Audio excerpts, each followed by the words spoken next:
Të nderuar teleshikues, asalamu alaikum. Mirë se vini në emisionin ton të radhës Pyetjet në Kur'an. Si gjithmonë, bashkë me ne në studio është edhe hoxha i nderuar Ahmed Kalaja. Hoxha i nderuar, mirë se ardhët. Mirë se gjithë. Atëherë sot do të trajtojmë një tjetër pyetje kuranore, pra një verset kuranor tepër interesante, që është ajeti 16 i surës El Hadid, ku Zoti thot: "A nuk ka ardhur koha për besimtarët e vërtetë që zemrat e tyre të përulen para këshillave të Allahut dhe para së vërtetës që i ka shpallur e të mos bohen si ata që është dhënë libri më parë. Me kalimin e një kohe të gjatë, zemrat e tyre u ngurcuan dhe shumë syresh ato janë të pabindur." Atëherë hoxh, një panoramë përgjithshme se si ka bërë Zoti një lidhje midis zemrës besimtarit dhe zemrës së popujve që qenë përpara nesh. Atëherë, do të kemi parasysh se ajeti kuranor është në surën El Hadid. Sura Hadid, kapitulli që flet për hekurin. Pikërisht në kapitullin ku Zoti flet për hekurin, flet për zemrat e buta dhe zemrat e ndrojtura dhe zemrat e përulura para Allahut. Si më thën Zoti i Madh, Allahu xhel xelaluhu, sikur domethënë na jep një mesazh të rëndësishëm se zemra e besimtarit nuk duhet ngjajë me hekurin. Nuk duhet të jetë si më thënë e ngurtë, zemra e besimtarit duhet të jetë e butë, zemra e besimtarit, pavarësisht se besimtari në jetë është i fortë, është i fuqishëm, si hekuri, nuk ka gjë që e thyn besimtarit, nuk ka gjë që e ul besimtarit, por në realitet ai brenda vetvetes është i butë, është i mshirshëm, është i dhimbshur, siç tha pejgamberi sallallahu alajhi wasallam, tha në një hadith shumë interesant, tha: "Zemra e besimtarit është si zemra e zogut." Ke parasysh, po ta kapësh një zog, ajo zemra e zogut, domethënë e ndjen edhe ti tek dora, domethënë. Edhe zemra e besimtarit faktikisht kështu duhet të jetë. Domethënë mendohet që të jetë e tillë, sepse e mendon Zotin, e mendon botën tjetër. Çdo mesazh që vjen nëpërmjet Kur'anit e mendon si mesazh të tijin, jo si diçka që po thuhet për dikën vetën e tretë. Pra e konsideron fjalën e Zotit si një mesazh i drejtë për drejtë nga Zoti drejtuar atij personalisht.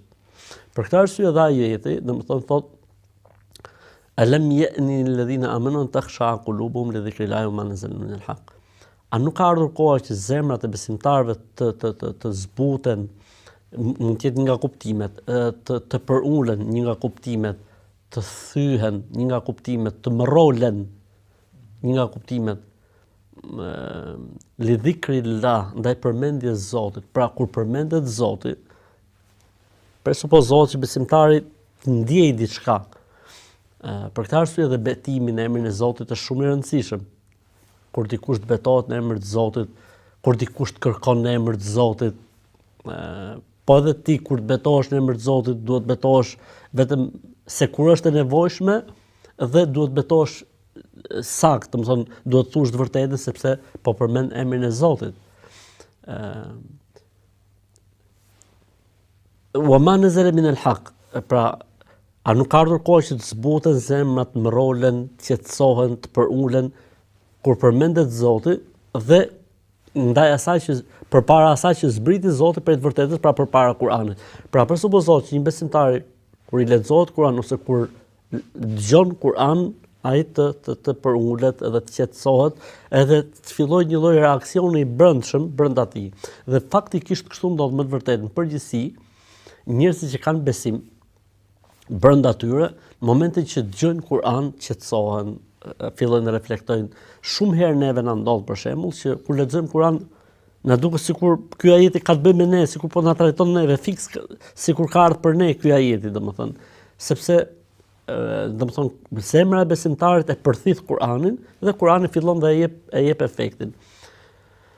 Dhe nuk duhet të jenë ose mos u bëni si ata që ishin përpara jush. Ju zbriti fjala e Zotit, ju zbriti e vërteta, mirë po ndodhi e kundërta.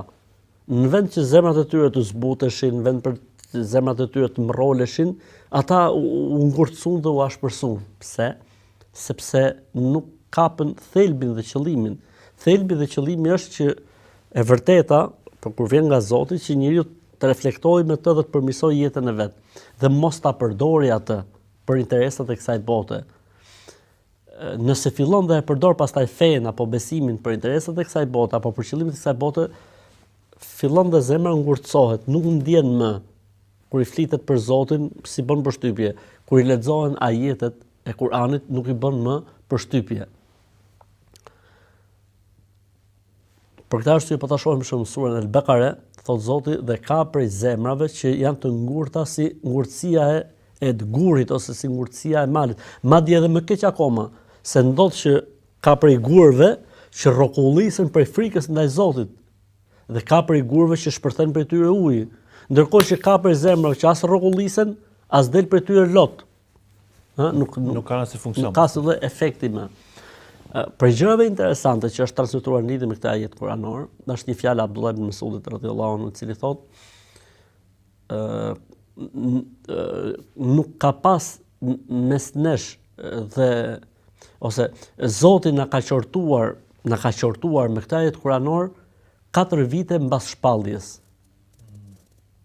4 vite mbas shpalljes. Pra, le të themi shpallja ka ardhur në Ramazan të vitit, le të themi 612, diçka e tillë, bëhet se mas 4 vitesh, pra 616, ketë zbrit ky ajet kuranor, ndërkohë që njerëzit ishin të përndjekur, ndërkohë që njerëzit bëjnë fjalë jeta vdekje, ndërkohë që sapo kishte filluar, domethënë thirrja në Islam haptas, ndërkohë që Zoti më i qorton, pra shumë herët për të ardhur ky qortim. Flasim në matjet tona të gjallë, në mënyrë se si ne funksionojmë. Shumë herët për thonë Zoti, a nuk ka ardhur koha tani të uleni, të përuleni, të mroleni, të ndjeni, të bëheni të ndjeshëm, ndërkohë që këtu bëhet fjalë për jetë vdekje, këtu bëhet fjalë për ndjekje, këtu Sumeja me Yasirin u vranë, u ekzekutuan, njerëzit u futën në lugin atje dhe nuk lejoheshin që dilshin nga lugina, megjithatë Zoti po i qorton. Pse? Sepse nuk mund të ketë sukses dhe nuk mund të ketë përmirësim dhe nuk mund të ketë edukim dhe nuk mund të ketë, le të themi, ëndra të mëdha nëse nuk rregullohet zemra dhe shpirti. Pra, duhet rregulluar çdo gjë këtu, duhet përmirësuar çdo gjë këtu. Dhe kjo nuk është me llafe, kjo nuk është me rrahje gjoksi, kjo nuk është me thonë që unë kam pastër apo unë kam bardh. Ajo duket, dikur duket që e ketë pastër dhe të bardh. Kur ty të lexohet Kur'an dhe ti rrënqetesh. Kur ty të lexohet dhe Kur'an dhe ti e kupton gabimin. Kur ty të lexohet Kur'an dhe ti korrigjohesh dhe përmirësohesh. Kjo duket se sa e bardhë është, domethënë reflekton. Bardhësia e zemrës është tek reflektimi. Tamam si bardhësia e borës, kur i bie drita më njëherë këtë mbrapsh, edhe zemra e bardhë dhe e pastër, në momentin që vjen një problematik në të, më njëherë reflekton. Në momentin që ne themi zemra është e bardhë, zemra është e pastër, namaz s'fal, rakia vu, për mishin në halal apo mishin e deri s'do më ditë. Raportet me femrat ku dëgjon etj dhe vërtet zemra e bardhë, po zemra e bardhë nuk është me të bërtitme. Zemra e bardhë është sa ajo reflekton dhe sa është ajo e ndjeshme. Si puna aty që thon vetes, ne jemi shqiptar dhe jemi shqiptar, po ku të jepet mundësia me afut shqiptarisë apo projektit shqiptarisë apo vendet vet nuk i intereson pastaj për ta vjedhë etj. Për çfarë shqiptari je ti? Shqiptar se beson 28 nëntorit. E njëjta që funksionon edhe këtu. Pra zemra e bardhë duket tek reflektimi. Që do të thotë, zemra e bardhë momentin që njeriu ka një deviacion apo ka një problem, më njëherë reflekton, më njëherë e ka veten. Zemra e bardhë nuk do thotë që njeriu është i pagabushëm. Zemra e bardhë do thotë që njeriu në momentin që gabon, më njëherë e kap situatën. Është njësoj si rroba e bardhë. Përse në Islam është e pëlqyeshme rroba e bardhë, ka thonë se një nga urtësitë është thotë se në rrobën e bardhë duket më njëherë pisliku. Kështu do të jetë zemra e bardhë, a kupton? Që i gabim, një diçka më njëherë njeriu ta kuptoj dhe të reflektoj.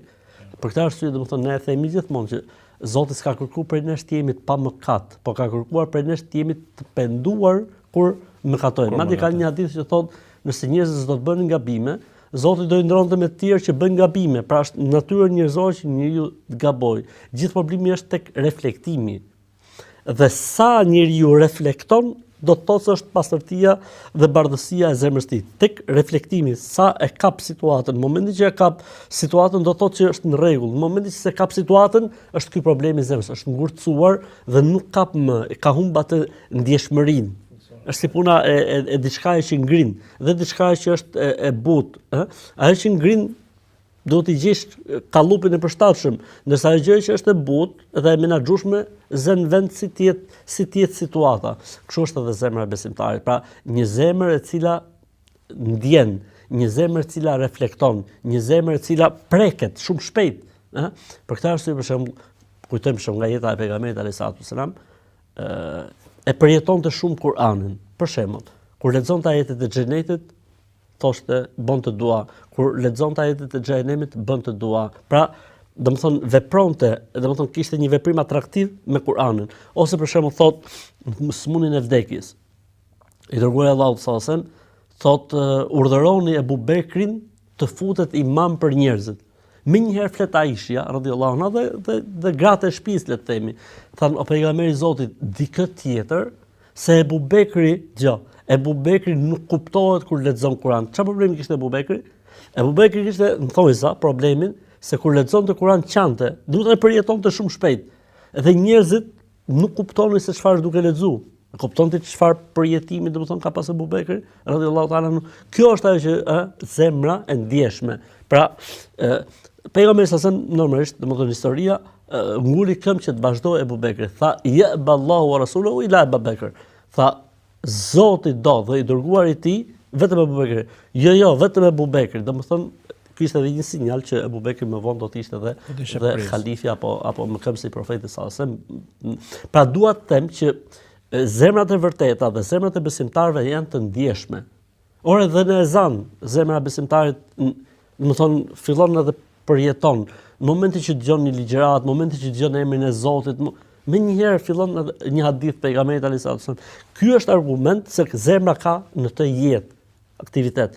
Dhe në momentin që zemra ngurtësohet, do thotë se diçka ka ndodhur aty, ose mëkatet e mëdha e kanë ngurtësuar, ose njeriu domethënë ka humbur sensin e qëllimit dhe është kthyer feja, le të themi, në pazar, i është kthyer feja në interes, edhe po e përdor, Zot na ruaj, ose domethënë ka humb qëllimin, po i ka mbet ajo inercia. Pra i bën veprimet për inerci, se e ka nis dikur shumë mirë. Mekanikisht. Edhe nuk po punon me motori, po thjesht po ecën kështu, domethënë derisa do të vijë një moment që do të përplaset diku ose do të ndalojë. Megjithatë, këtu lind natyrshëm një pyetje se siç e thoni dhe ju e thënë dhe tekstet fetare. Zemra smuret, zemra vdes, zemra shërohet, zemra zbardhet, zemra nxihet. Pra, për çfarë zemre keni fjalën, sepse ne dim që zemra ose njerëzit është ai motori që pompon gjak. Zemra faktikisht në konceptin fetar është dysh, zemra që pompon, pra zemra mekanike, le të themi, ose siç themi ne organi, brendshëm. Dhe zemra, domethënë në kuptimin e shpirtit dhe përjetimit brendshëm. Zoti i Madh kur flet për zemrën nuk flet për thjesht për atë që pompon. Ajo është pjesë, le të themi, asaj që Zoti i drejtohet. Po faktikisht i drejtohet zemrës së mendimit, zemrës së përjetimit, pra përjetimit shpirtëror, përjetimit mendor të njeriu. Për këtë arsye të jap një shembull të kundërt asaj që theti. Nëse një besimtari i vihet zemra një jo besimtari, ky kur të zgjohet mbas operacionit, zgjohet besimtar apo zgjohet jo besimtar? Besimtar. Nëse një jo besimtar i vihet zemra një besimtari, kur të zgjohet nga narkoza, zgjohet besimtar, zgjohet jo besimtar. Pra zemra mekanike nuk është ajo gjithçka. Ajo ka normalisht, ka efektet e veta, ka ndikime, s'ka dyshim. Për shembull, për gjëra interesante që kam parë në këto emisione shkencore që trajtojnë për zemrën, sepse normalisht duke qenë pjesë e leximit të këtyre haditheve dhe kurioz, domethënë pjesa e shkencës çfarë thotë. Për gjëra interesante që kam parë, thotë se kur i kanë ndruar zemrat, domethënë kur kanë vënë zemrën e dikujt që ka pas një profesion apo një fobi të caktuar, është transmetuar dhe fobia tek personi. Për shembull, një person thotë që ka pas fobi ujin. Dhe domethënë kur e ka lënë që zemrën e tij ta marrë ta përdorë dikush tjetër. Dhe ja kanë vënë një njeri i cili ka qenë një notar i njohur, pra merret me not. Masi është zgjuar nga narkoza dhe gjithçka nuk i bëhet më për të notuar. pra kishte trashëguar sepse ka një lloj memorie edhe shkencërisht, domethënë qelizat e zemrës kanë një lloj memorizimi. Ndryshe nga më të fortë në krahasim me sepse çdo qeliz ka le të themi atë memorien e vet, por qelizat e zemrës e kanë më zhvilluar. Por faktikisht kur flitet për zemrën bëhet fjalë për përjetimin, për mendimin dhe për atë pjesën shpirtërore. Për atë pjesën shpirtërore. Kështu që bëhet fjalë për, domethënë, sepse ne themi për shembull që kur njeriu bën mëkat, një pikë e zezë vendoset në zemër. Kur njeriu pendohet, një pikë e bardhë ose një pikë nuri ose drite vendoset në zemër. Faktikisht kjo është tek zemra shpirtënore, tek zemra kuptimore dhe jo tek kjo zemra, sepse kjo zemra mund të jetë shumë e fuqishme, mund të punojë shumë mirë edhe nuk ka asnjë lloj problemi. Pra është tek ndjesia, tek mendimi, më shumë se sa ajo zemra mekanike, le të themi. Pavarësisht se ka lidhje, pra kanë lidhje me njëra tjetrën, sepse në hadithin e çarjes gjoksit, Xhibrili alayhis salam puti diçka nga zemra e pejgamberit alayhis salam dhe tha, këtu është fryn shejtani ose rrin djalli tek zemra e njeriu, sepse ne e dim, çdo njeri e ka brenda vetes tij një djall, le të themi, dhe një engjëll, gjithsecili domethënë vazhdimisht inspiron njeriu për mirë dhe për keq. Dhe pejgamberi alayhis salam atë vendin ku frynte, le të themi, apo bënte vezvese apo si më thën sillte ato fiksimet djalli, Zoti ja hoqi, domethënë nuk ishte i tunduar prej djallit profeti alayhis salam. Kush janë disa nga veprat që smurin zemrën dhe pastaj pjesën e dytë flasim për veprat që shërojnë zemrën. Atëherë le të themi gjë më e rëndë dhe më e keqe që dëmton zemrën e njeriut është mosbesimi. Pra mosbesimi, domethënë e bën zemrën e ngurtë ose e bën zemrën të djegur, domethënë i humb të gjitha le të themi ndjesitë. Për këtë arsye ka një le të themi një tip tip teori, tip teoreme islam që thotë lejse ba'd al-kufri dhanb. Domethënë njeriu po mohoj Zotin, mos u çudit se çfarë bën më pas kësaj. Pra po arriti njeriu që Zotit i bjerë i hasha, pra Zotin e vet ta mohoj, kur ai mohon krijuesin dhe Zotin, kur ai domethënë i del le të themi kundër Zotit, rebelohet ndaj Zotit, atëherë mos u çudit se çfarë bën më domethënë një zemër e tillë. Pra kjo është le të themi gjëja më dëmtuese për zemrën e njeriut, mohimi i Zotit, mohimi i krijuesit. Po e njëjta ose e ngjashme me to është mohimi i faktit që njeriu një ditë do dalë përpara Zotit. Atë kjo shkatërron zemrën. Pse?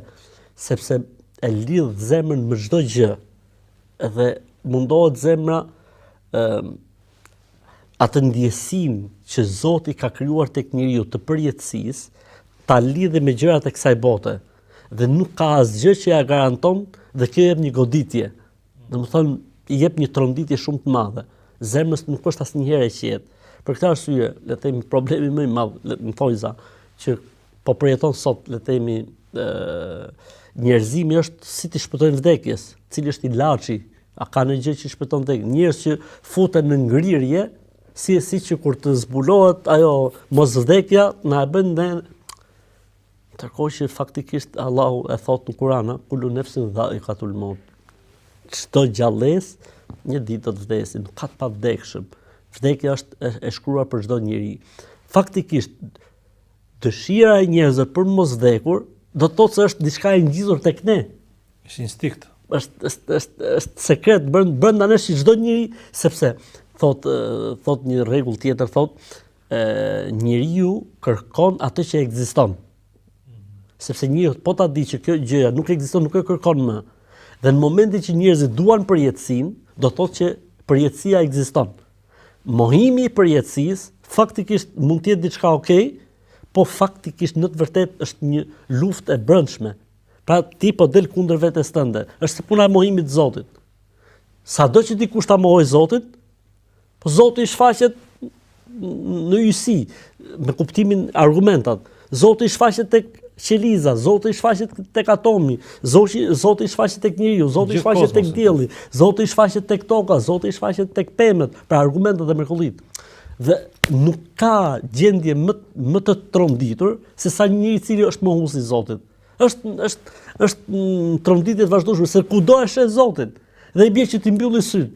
Para diellit ti mbylli syt. Del kundër natyrës vet. Del kundër natyrës vet, po edhe mohimi i botës tjetër, të dalësh kundër natyrës, sepse përjetshmëria është diçka që vazhdimisht njeriu e kërkon. Do të thotë që ekziston, është diku. Pastaj vijnë mëkatet dhe gjunahet. Sa më i madh të jetë mëkati që bën njeriu, aq edhe më shumë është ndikimi që jep tek zemra e njeriu.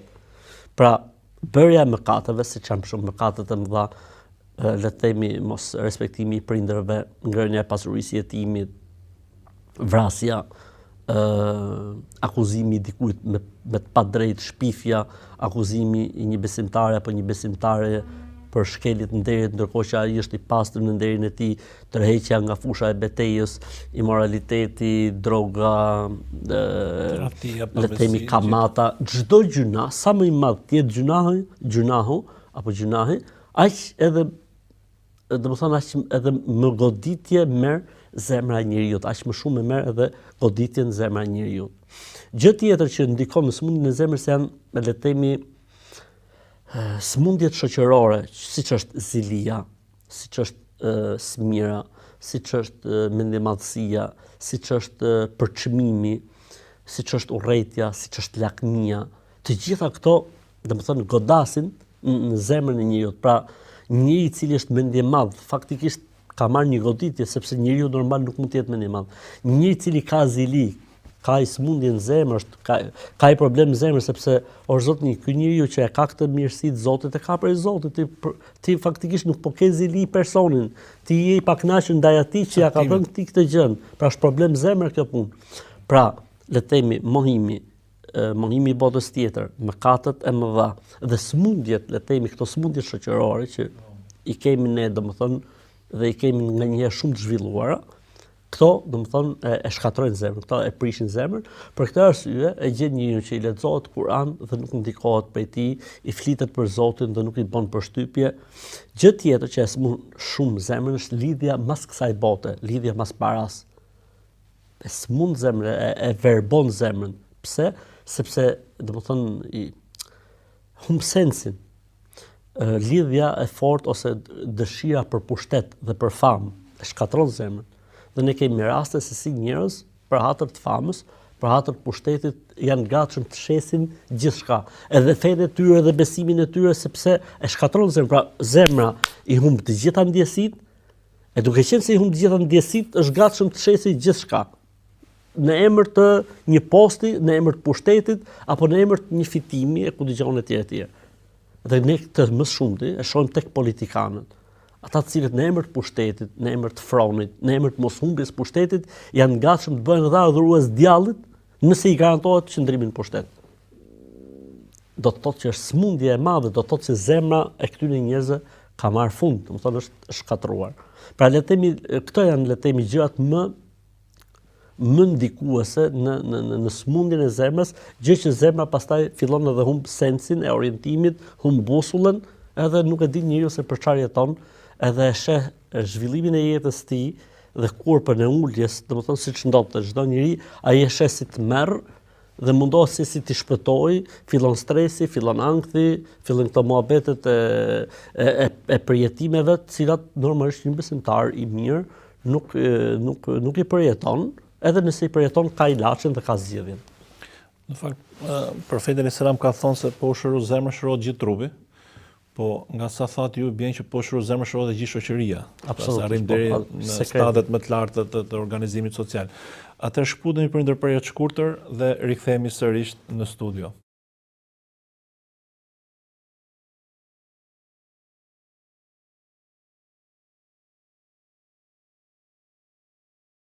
Të nderuar teleshikues, ja pra kur rikthyem sërish në studio me hoxhën ton, pra Hoxh Ahmet Kalan.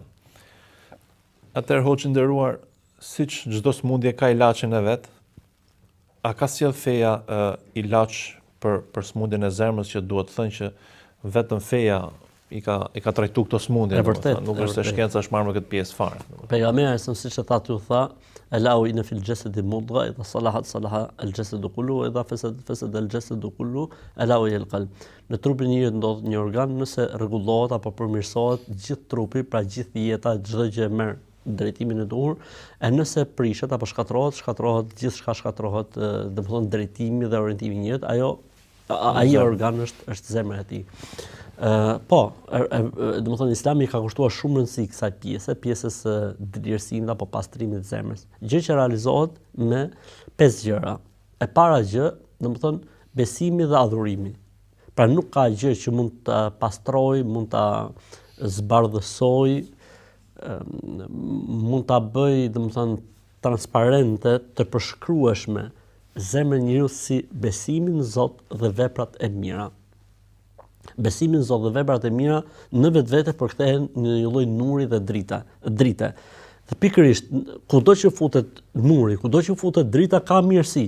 Pra, nëse kjo studio që ne jemi bashkë sot do të ishte pa drita, gjërat do të ishin pa qarta. Në momentin që ka drita, dallohet ku je ti, ku jam. Edhe zemra e njeriu, në momentin që futet drita e besimit, drita e adhurimit, njeriu kupton se ku ka problemet në zemër dhe fillon bën ndërhyrjen. Pra ai kardiologu bën edhe skaneri. Bravo, ai kardiologu, nëse nuk do të kishte një kamerë, nëse nuk do të kishte dritë, nuk mund të bëj dot ndërhyrje në zemër, aty ku është problemi, tek aorta apo ku mund të jetë problemi. Besimi në Zot, adhurimi ka nur dhe ka dritë dhe nëpërmjet saj njeriu kupton se ku ka problemet në zemër dhe fillon bën korrigjimet. Kjo është e para gjë. Pa nuk ka si besimi, nuk ka si adhurimi. Dhe kur themi adhurimin, nuk kuptojmë namazin, agjërimin, përmendjen e Zotit, meditimin, dhikrin, tauben, çdo gjë që futet tek veprat e mira dhe tek adhurimi, ajo nuk është gjë tjetër e përkthyer në gjuhën shpirtërore, vetëm se një lloj drite, nuri që përshkruan dhe futet në zemrën e njeriu. E para gjë. E dyta, largimi nga mëkat dhe gjunat, sepse tham e smurin. Dhe përderisa e smurin, atëherë duhet të largohesh, do të thonë gjërave që e smurin. E treta, të mundohemi të heqim, të shkulim nga zemrat këto problematikat, siç ishte zilia, smira, xhelozia, urrejtja, lakmia, dashakeqësia, duhet t'i shkulim. Dhe jo vetëm t'i shkulim, po duhet mbjellim në zemrën tonë të kundërtën. Duhet mbjellim në zemër mëshirën, dhimbshurinë, dashurinë, duhet mbjellim në zemër drejtësinë, duhet mbjellim në zemrën kënaqësinë, dorëzimin përpara asaj që Zoti ka dhënë. Pra shkulje dhe mbjellje. E treta. E katërta, meditimi si koncept, po meditimin në emrat e Zotit dhe atributet e tij. Zoti nuk është abstrakt. Zoti ekziston. Është diçka që ekziston. Dhe ky Zot ka emra dhe ka atribute, ka cilësi ky Zot. Atëherë neve duhet që në këto emra të Zotit mendojmë. Sot ndalemi tek emri i gjithëmëshirshëm i mëshiruesi. Nesër ndalemi tek emri falësi, pas nesër ndalemi tek një emër tjetër. Dhe në sajt të meditimit në këto emra të Zotit duhet të reflektojmë dhe duhet bëjmë lutje dhe dua. E katërta, e pesta dhe e fundit, të krahasojmë jetën tonë me shembullin, etalonin, që është Muhamedi alayhis salam. Pra ne në çdo lloj situate duhet të bëjmë krahasimin. Po mos na duket vetë sikur po bëjmë shpikje, sikur po bëjmë mrekullira. O zotni, ti ku je me Muhamedin alayhis salam, me sjelljen e tij, me edukatën e tij dhe me adhurimin e tij. Këto 5 gjëra normalisht ndikojnë shumë. Për ta dhënë një përmbyllje lutja e vazhdueshme. Domethënë kush i ka në dorë këto zemra? Allahu. Lutju Zotit. Ajo kjo edhe futet tek e para, po e nxorrëm nga e para, se futet tek adhurimi, tek veprat e mira. Jo, lutja specifikisht, pra ti lutesh Zotit specifikisht që Zoti i Madh të ta mbrojë zemrën, të ta ruajë zemrën, të ta shërojë zemrën. Pejgamberi sa bonte lutje të tilla. O Zot, më largo blozën e zemrës time. O Allah, më largo smundjet e zemrës time. O Allah, bëj zemrën time të qëndrueshme te etj. Pra, nëse pejgamberi sa lutem me këto lutje dhe dua, ne jemi ahwaj ma yakun. Pra ne kemi edhe më shumë nevojë se sa çdo kush tjetër që t'i lutemi Zotit dhe të bëjmë dua Zotit xhelalu, që Zoti na i mbajt pastra, na i pastroj, na i shëroj, na i bëj të ndjeshme, se në fund fare zemrat tona janë pronë e Zotit, nuk janë pronë e jona. Ne mundum shumë gjëra në zemrat tona, po pronari i saj i vërtet është Allahu xhelalu, e nuk ka si le të themi si duaja ndikues. Mund të veçojmë ne edhe gjëra tjera, për shembull mund të themi namazi ka efektin e vet, mund të themi dhikri, sepse Zoti thotë la bi dhikri lajt tatma'innul qulub, pra me përmendjen e Zotit qetësohen zemrat. Po ne folëm për pastrimin, ne folëm për shërimin. Shërimi është në këto 5 gjëra që ne tham. Pra, adhurim, besimi me adhurimin, largimi nga mëkatet, por nëse bijem duhet pendohemi. Largimi i këtyre smundjeve të zemrës, smundjet shoqërore të zemrës, që janë, siç e tham, dhe mbjellja e të kundërtave të tyre, meditimi në emrat e Zotit, atributet e tij dhe të jetohet me to dhe të lutemi Zotit, dhe krahasimi i vazhdueshëm i jetës tonë me jetën e pejgamberit alayhi salatu wasalam, dhe le të themi, po e fusim të gjashtën dhe të lutesh Zotit vazhdimisht që ta mbrojë dhe ta ruajë këtë zemër.